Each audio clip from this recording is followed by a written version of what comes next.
Laxmipuri police Thane आणि जुना राजवाडा police ठाण्याच्या हद्दीत गेल्या 1 महिन्याभरात मंदिरांमधील मूर्ती, पूजेचं साहित्य चोरीला गेल्याच्या घटना घडल्या होत्या। या अनुषंगानं तपास करताना जुना राजवाडा पोलिसांच्या गुन्हे शोध पथकाला बाबू जमाल दर्ग्यानजीक एक तरुण संशयास्पदरित्या फिरताना आढळला।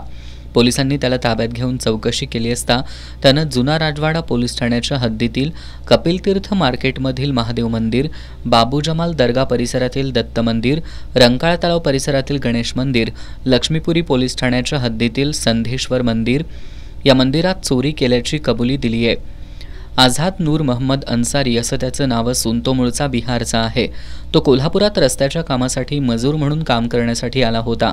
या दरम्यान गेल्या महिनाभरात त्यानं मंदिरातील मूर्त्या आणि पूजेचं साहित्य चोरी केल्याची कबुली दिली आहे। पोलिसांनी त्याच्याकडून सुमारे 60,000 रुपयांच्या चांदीच्या आणि पितळेच्या मूर्त्या तसंच पूजेचं साहित्य जप्त केलंय।